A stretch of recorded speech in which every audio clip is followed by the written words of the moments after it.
Bismillahirrahmanirrahim. Assalamualaikum warahmatullahi wabarakatuh. Perkenalkan, saya Rahayu MPD. Saya dari SMK Negeri 10 Garut, calon guru penggerak angkatan keempat KCD wilayah 11 Provinsi Jawa Barat. Hari ini saya mendapatkan tugas untuk melakukan refleksi filosofis terkait dengan pemikiran Ki Hajar Dewantoro. Pertanyaan awal di dalam refleksi filosofis pemikiran Ki Hajar Dewantoro adalah, apa pengetahuan dan pengalaman baru yang saya dapatkan setelah mempelajari secara mendalam pemikiran-pemikiran Ki Hajar Dewantoro terkait dengan dunia pendidikan di Indonesia. Pemikiran Ki Hajar Dewantoro yang pertama adalah, yang saya bisa ambil, setiap manusia tentunya memiliki keinginan yang sama untuk bahagia, selamat, sejalan dengan pemikiran Ki Hajar Dewantoro, menuntun segala kodrat yang ada pada anak didik sehingga anak dapat mencapai titik keselamatan dan kebahagiaan, mencapai keselamatan dan kebahagiaan yang setinggi-tingginya. Dalam hal ini, menuntun bukan pada kodrat dasarnya, namun menuntun untuk memperbaiki tingkah laku dan karakternya. Itu yang pertama. Yang kedua, seorang guru dalam kegiatan pembelajaran, guru harus memiliki banyak cara, bersabar dan ikhlas untuk dapat menghasilkan generasi emas bangsa Indonesia ini. Jika saya ibaratkan, pendidikan itu seperti petani yang menanam padi. Padi yang ditanamnya dirawat dengan baik, dijaga dengan baik, dengan telaten, maka akan menghasilkan padi beras yang unggul. Dan semua itu dilakukan dengan cara yang sabar dalam mengurusnya. Begitupun saat kita sebagai peserta, saat kita sebagai guru di dalam kelas, kita harus penuh kesabaran untuk menghasilkan generasi emas bangsa ini. Dan jangan lupa keikhlasan yang paling utama. Pendidikan yang berupaya memenuhi kodrat kebutuhan tumbuh kembang anak bangsa sesuai dengan pemikiran Ki Hajar Dewantoro. Kita harus menghamba kepada anak. Pokoknya pendidikan harus terletak di dalam pangkuan ibu bapak. Ternyata pendidikan di keluarga sangat menentukan kehidupan generasi bangsa ini. Menghamba kepada anak, pokoknya pendidikan harus terletak di dalam pangkuan ibu bapak, peserta didik. Keluarga sangat akan mewarnai tumbuh kembang anak, karena hanya dengan orang tua yang dapat menghamba kepada sang anak dengan semurni-murninya dan dengan seikhlas-ikhlasnya. Sebab cinta kasih orang tua kepada anaknya lebih dibanding dengan semua hal. Ini ada di dalam karya Ki Hajar Dewantoro yang berbicara tentang pendidikan di halaman 382. Menghamba ini bukan berarti dapat memperlakukan semena-mena, dapat memperlakukan semena-mena terhadap anak kita, mengarahkan anak seenaknya saja. Namun, pendidikan harus berorientasi pada kebutuhan anak, sehingga anak dapat berkembang sesuai dengan minat dan bakatnya. Berbicara tentang budi pekerti, watak dan karakter merupakan perpaduan antara gerak pikir, perasaan, kehendak, atau kemauan sehingga menimbulkan tenaga yang semangat. Budi pekerti yang dimaksud adalah bahwa pendidikan bisa memanusiakan manusia menuju perbuatan-perbuatan yang jauh lebih baik setelah mengalami pendidikan. Kodrat anak adalah bermain, menurut Ki Hajar Dewantoro. Permainan anak itulah pendidikan. Ki Hajar Dewantoro dalam hal ini, pendidik harus memahami bahwa kodrat anak adalah bermain, sehingga pembelajaran bisa diintegrasikan dengan bermain sambil belajar atau belajar sambil bermain. Setiap guru di abad ini harus melakukan inovasi-inovasi terkait dengan pendidikan dalam kegiatan belajar dan mengajar, aplikasi game, dan model-model pembelajaran yang dikemas menjadi pembelajaran yang menyenangkan buat anak. Itu jauh akan berhasil dibanding dengan pendidikan-pendidikan masa lalu. Ajarkanlah anak-anak kita bukan dengan yang pernah kita alami, karena anak kita hari ini adalah zaman yang berbeda. Apa kekuatan saya dalam menerapkan pengetahuan dan pemahaman pengalaman baru ini? Ternyata yang istimewa di Indonesia itu bukan hanya martabak, namun peserta didik kita jauh lebih istimewa. Bohong sekali jika ada orang yang mengatakan bahwa tidak ada lain di Indonesia yang istimewa selain martabak. Di Indonesia itu ternyata peserta didik kita yang datang dari berbagai kultur budaya, bahasa yang berbeda, kulit yang berbeda. Inilah yang istimewa dalam pendidikan kita. Itu sebagai tuntunan untuk setiap peserta didik, sehingga keistimewaan mereka menjadi berlian yang akan menjadi generasi emas bangsa ke depan. Berpikirlah tentang pendidikan. Berpikir tentang pendidikan, ternyata pendidikan itu mengisi. Seseorang, saya ilustrasikan seseorang yang mengisi, menuangkan air ke dalam botol dengan warna-warna yang berbeda. Maka yang dihasilkan, air selain tumpah ruah, warna di dalam botol pun jadi tidak karuan, tidak seindah yang dibayangkan.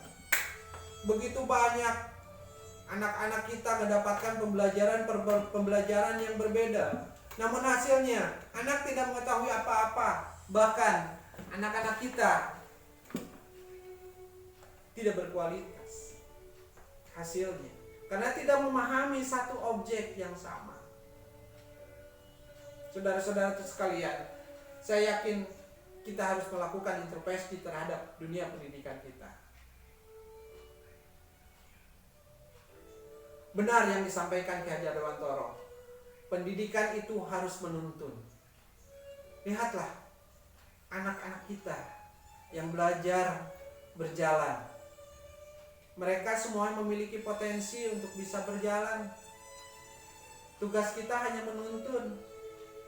Biarkan dia bisa tegak, bisa melangkah sendiri. Dan jangan sampai terjatuh. Tugas kita hanya menjaganya supaya dia tidak terjatuh. Bukan kita yang membuat dia bisa berjalan. Dia sebenarnya sudah punya potensi dan kemampuan untuk berjalan. Kita hanya mengawalnya. Makanya istilahnya menuntun kekuatan kodrat yang ada agar mereka sebagai manusia dan sebagai anggota masyarakat dapat mencapai keselamatan dan kebahagiaan yang setinggi-tingginya. Jadi pendidikan itu harus menuntun, membangkitkan potensi-potensi yang ada pada diri peserta didik, sehingga dia jadi manusia seutuhnya yang selamat dan bahagia. Selamat dan bahagia dunia dan akhirat. Selanjutnya, ada pertanyaan yang menggelitik diri saya. Hal yang baru yang perlu saya ubah di diri saya agar dapat menerapkan pengetahuan, pemahaman, pengalaman baru ini.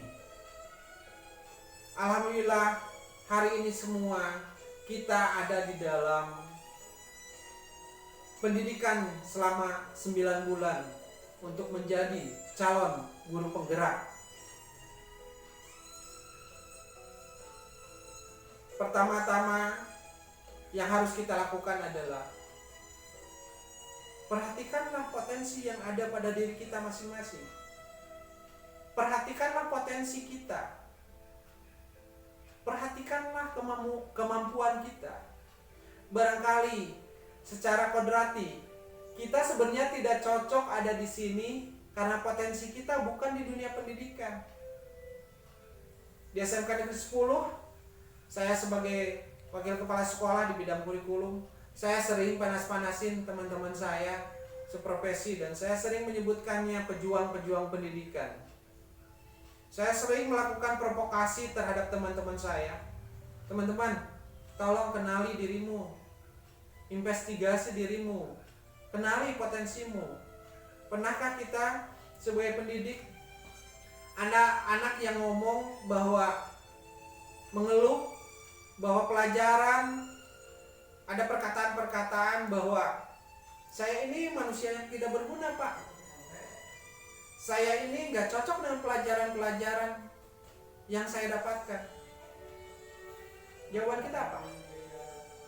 Jawaban sederhana, kita butuh asesmen diagnosis. Mungkin kita kurang jeli membaca potensi yang dimiliki anak-anak kita. Dalam dunia pendidikan butuh guru-guru yang bisa menuntun, yang bisa membangkitkan, yang bisa mengembangkan potensi peserta didik, sehingga peserta didik jadi manusia yang seutuhnya, selamat, bahagia. Kenapa harus bahagia? Karena indikator bahagia adalah kalau hidupmu selaras dengan jiwamu, dengan kodratmu, dengan bakatmu, dengan potensimu. Saya satu contohkan, misalnya anak mengambil jurusan yang salah. Mereka memiliki potensi dalam agama, namun mengambil matematika. Yang pasti, dia tersiksa. Di jurusan mungkin dia bisa lulus karena kepintarannya. IPK-nya tinggi.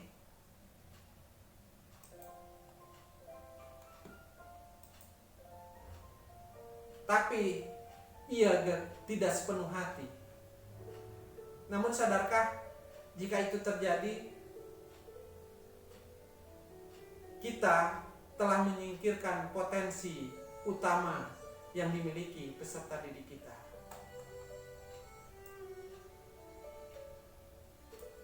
Teman-teman, saya ngajak semuanya, jadilah guru yang unggul. Biasanya bisa melihat anak ini kepintarannya di mana. Makanya kalau jadi orang tua pun perhatikanlah anak-anakmu, perhatikanlah murid-muridmu. Tidak ada manusia yang tidak berguna, tidak ada anak yang tidak memiliki potensi. Semuanya memiliki potensi. Di Indonesia itu semua orang istimewa. Hanya saja mungkin kita belum menemukan potensi itu. Makanya teman-teman semuanya, jangan sia-siakan kita bertemu anak didik kita dalam hidupnya. Kemungkinan kita hanya bertemu sekali dalam kehidupannya. Tugas kita yang utama adalah temukan potensi unggul yang dimiliki peserta didik kita, dan itu dititipkan Allah Subhanahu wa Ta'ala kepada kita. Dan itulah hakikat pendidikan menurut Ki Hajar Dewantara. Anak-anak hidup dan tumbuh sesuai kodratnya. Anak-anak tumbuh sesuai dengan kodratnya sendiri. Pendidikan hanya dapat merawat dan menuntun tumbuh berkembang peserta didik. Tentunya setiap murid punya alam, punya jalannya sendiri-sendiri. Nanti jalannya pasti beda-beda. sesuai dengan kodratnya masing-masing. Jadi jelaslah bahwa pendidikan itu mengarahkan, merawat, menuntun, menumbuhkan kodrat yang dimiliki oleh seseorang, dan paling utama adalah peserta didik kita. Pertanyaan lain di dalam modul yang saya terima adalah, apakah perubahan konkret yang akan saya lakukan setelah memahami pemikiran Ki Hajar Dewantara? Hakikat pendidikan sekarang tujuannya hanya 3. Saya lebih sering menyebutnya Tri Rahayu. Kenapa kita harus menyelenggarakan pendidikan? Kan sudah orang semuanya punya bakat sendiri-sendiri. Biarkanlah mereka jalan sendiri-sendiri. Karena pendidikan itu, teman-teman semuanya harus tahu bahwa pendidikan itu menghasilkan 3 hal yang luar biasa, yang akan berdampak terhadap diri, bangsa, dan negara ini, dan terhadap dunia.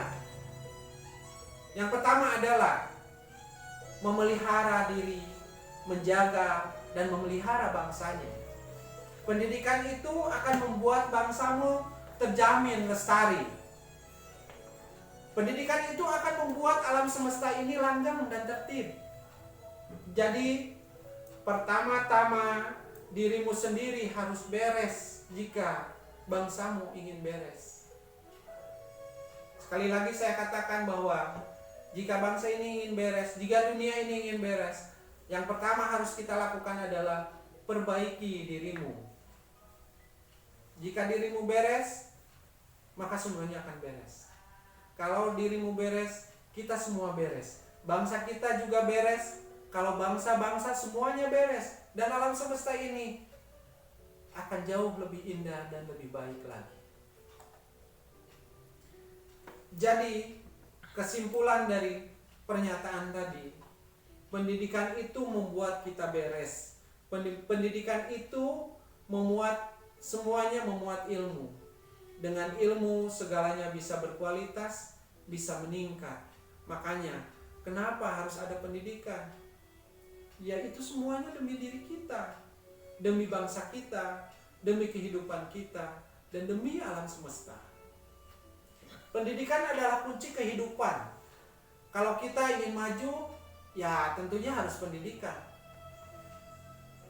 Kalau kita ingin sukses, ya kuncinya pendidikan. Kalau bangsa ini ingin bahagia, ya pendidikan. Kalau kita ingin hidup nyaman, ya pendidikan. Jangan pernah kita menyepelekan pendidikan, karena kuncinya hidup ternyata adalah pendidikan. Menurut Ki Hajar Dewantara, karena pendidikan berguna untuk diri, karena kita ini adalah indah, maka lestarikanlah keindahannya. Bangsa kita ini indah, maka lestarikanlah keindahannya. Alam semesta ini indah, maka lestarikan, percantiklah keindahannya. Ki Hajar Dewantara yang menjadi semboyan pendidikan Indonesia hari ini adalah, mohon diperhatikan terkait dengan Ing Ngarso Sung Tulodo, Ing Madio Mangunkarso, dan Tutwuri Handayani. Maka jadi jika guru berposisi di depan harus memberi contoh. Teman-teman sadar nggak kalau kita ini adalah public figure? Kita harus memberi contoh yang terbaik untuk peserta didik kita. Jika jadi pemimpin, wajib memberi contoh. Apalagi kita menjadi kepala sekolah. Kepala sekolah harus menjadi teladan anak buahnya, harus menjadi contoh peserta didiknya.